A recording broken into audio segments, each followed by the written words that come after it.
اور حضرت حلیمہ فرماتی ہیں کہ جب یہ پیارا میرے گھر آیا نا تو پورے قبیلے کی اور اس وادی کی دائیاں میرے پاس آئیں اور آ کر کہتی ہیں کہ حلیمہ کون سی خوشبو لے کے آئی ہے؟ اس قبیلے کے بڑے بڑے سرداروں کے پاس ایسی خوشبو نہیں ہے کہ جو ڈبی کھولتے ہیں فوراً خوشبو پورے علاقے میں پھیل جاتی ہے، تو یہ خوشبو کہاں سے لے کے آئی ہے کہ تیرے گھر سے خوشبو جاتی نہیں ہے، جیسے جیسے تیرے گھر کے قریب آتے ہیں خوشبو ویسے ویسے اتنی آتی ہے، تو کون سی خوشبو لے کے آئی ہے؟ تو حضرت حلیمہ سعدیہ ان دائیوں کو پکڑتی تھی تو حضور کے سامنے آ کے آتی، اور حضور جھولے میں کھیل رہے ہوتے تھے، حضرت حلیمہ فرماتی تھی خوشبو کوئی اور نہیں ہے، یہ محمد کی خوشبو ہے، جو تمہیں آ رہی ہے یہ کوئی اور خوشبو نہیں ہے، یہ میرے پیارے بیٹے محمد کی خوشبو آ رہی ہے۔ حضرت حلیمہ سعدیہ کے گھر جب تک مصطفیٰ رہے حلیمہ کے گھر سے خوشبو نہیں گئی تھی، اور حضرت حلیمہ کی بیٹی حضرت شیمہ حضور کی رضائی بہن، حضور صلی اللہ علیہ وآلہ وسلم سے اتنی محبت ہو گئی تھی حضرت شیمہ کو کہ حضرت شیمہ ایک دن جو ہے وہ ان کی ڈیوٹی یہ تھی کہ یہ بکریاں چراتی تھی، تو ایک دن بکریاں چرانے کے لیے نہ گئی۔ حضرت حلیمہ کہتی ہیں کہ میں نے کہا کہ آج شیمہ کو کیا ہوا کہ شیمہ بکریاں لے کر کیوں نہیں جا رہی؟ کہتی ہیں کہ تھوڑا سا ٹائم اوپر ہوا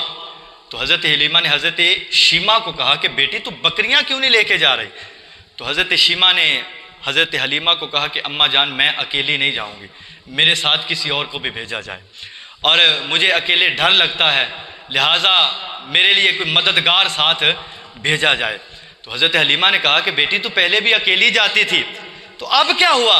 کہا اماں بس کہہ دیا نا کہ میں اکیلی نہیں جاؤں گی۔ تو کہا ساتھ کس کو بھیجوں؟ تو کہا اس میرے بھائی محمد کو بھیج دو۔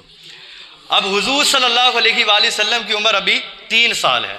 اور ابھی خود دودھ پیتے بچے ہیں، تو حضرت حلیمہ نے کہا کہ بیٹی یہ تیرا مددگار کیسے بن سکتا ہے، اور یہ تو ابھی خود دودھ پیتے ہیں تو ان سے کیسی مدد لے گی اور یہ تیری مدد کیسے کریں گے؟ تو حضرت شیمہ کہتی ہیں اے اماں میں تجھے ایک بات نہ بتاؤں، تو ایک دن گھر نہیں تھی، میں چوری سے اس پیارے محمد کو لے گئی، اور جب میں نے اس کو اٹھایا اور جب گھر سے پہلا قدم باہر نکالا نا، پہلا قدم نکالنے کی دیر تھی کہ بادل کا ٹکڑا ہمارے سر پہ آ جاتا ہے، اور سارا دن جب تک اس پیارے کو لے کر میں بکریوں کے پیچھے رہی ہمارے اوپر وہ بادل مسلسل رہا اور سایہ کر کے رہتا ہے۔ اور حضرت شیمہ کہتی اماں ایک اور بات نہ بتاؤں، اس پیارے کی برکت یہ ہے کہ بکریاں رجتی نہیں تھی، سارا دن چرتی رہتی تھی، لیکن جس دن اس پیارے کو لے کر گئی تھی نا تو بکریوں نے تھوڑی دیر چرا اور اس کے بعد یہ ہمارے ارد گرد آ کر بیٹھ گئی، میں بھی محمد کو دیکھتی رہی، بکریاں بھی محمد کو دیکھتی رہی۔ مکھ چند بدر شاہ شانی متھے چمک دی لاٹ، نورانی کالی زلف تے اکھ، مستانی مخمور اکھی ہن مد بریاں، اس صورت نو میں جان آکھاں۔ پیر مہر علی شاہ صاحب نے جب یہ شعر لکھا نا کہ اس صورت نو میں جان آکھاں تو پھر آپ رک گئے، کہا مہر علی یہ تیری جان تو نہیں ہے، یہ تو سارے جہان کی جان ہے۔ تو اگلا جملہ پھر لکھا اس صورت نو میں جان آکھاں کہ جان جہان آکھاں، سچ آکھاں کہ رب دی میں شان آکھاں، جس شان تو شانہ سب بنیا۔